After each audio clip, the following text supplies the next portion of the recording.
안녕하십니까, 박성호입니다. 터커 칼슨의 푸틴 대통령 인터뷰는 헤아릴 수도 없이 많은 밈과 조크를 불러일으켰습니다.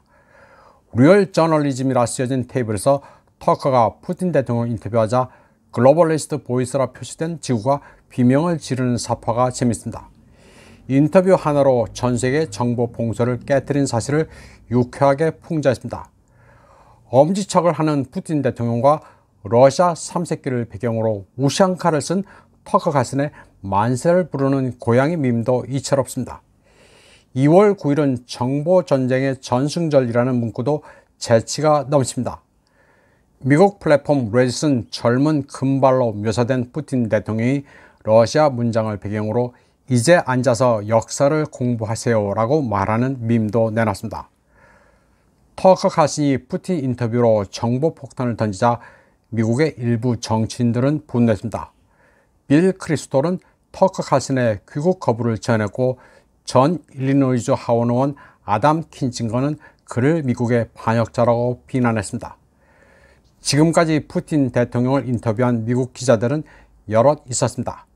바바라 월터스, 조지 스테파노풀로스, 찰리 로즈도 푸틴 대통령을 만났습니다. 그런데 미국의 리버럴들은 이들을 저널리스트라고 칭송하지만 유독 터커 칼슨에 대해서는 반역자란 낙인을 찍습니다.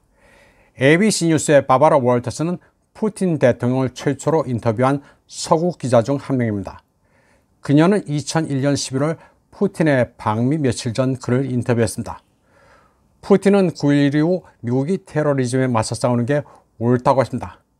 그러면서 미국으로부터 뭘 바래서 하는 얘기가 아니라 그게 옳다고 믿을 뿐이라고 했습니다. 바바라 월터스는 닉슨 이후 모든 미국 대통령을 인터뷰했습니다. 그리고 피델 카스트로, 마가렛 대처, 무아마르 카다피, 사담 후세인도 만나 미국 저널리즘의 전설로 불립니다. 푸틴 대통령은 언론을 누구보다도 잘 이해합니다. 그는 2013년 9월 뉴욕타임즈에 내전에 휩싸이고 미국의 개입으로 악화된 시리아 사태에 대해 설명했습니다.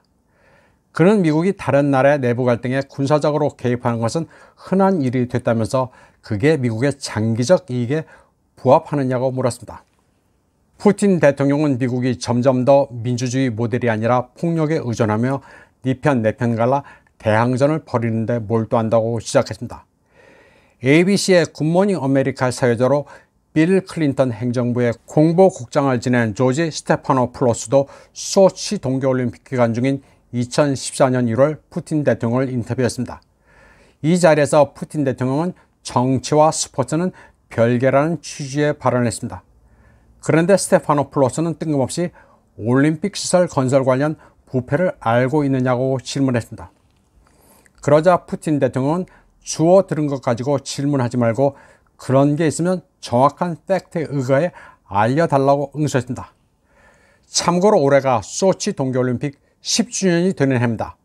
지금 소치 올림픽 시설들은 관광 스포츠 인프라로 아주 잘 활용되고 있습니다. 최근 들어 치러진 동계올림픽 가운데 가장 성공적인 사례로 꼽히고 있습니다. 돈바스에서의 적대 행위가 시작된 2015년 9월에는 CBS 기자 찰리 로즈가 푸틴 대통령을 인터뷰했습니다.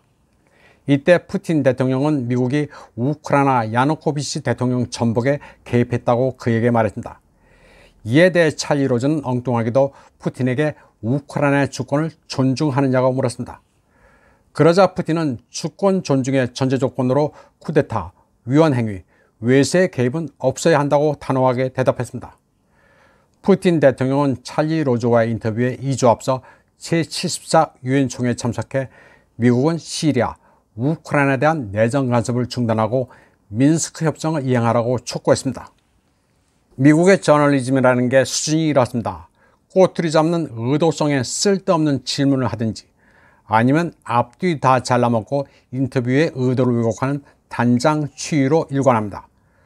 푸틴 대통령이 서구 기자들의 수많은 인터뷰 요청을 거절하고 터커 칼슨에게만 인터뷰를 해준 이유입니다. 이번 방송은 여기까지 하겠습니다. 시청해주신 여러분 감사합니다.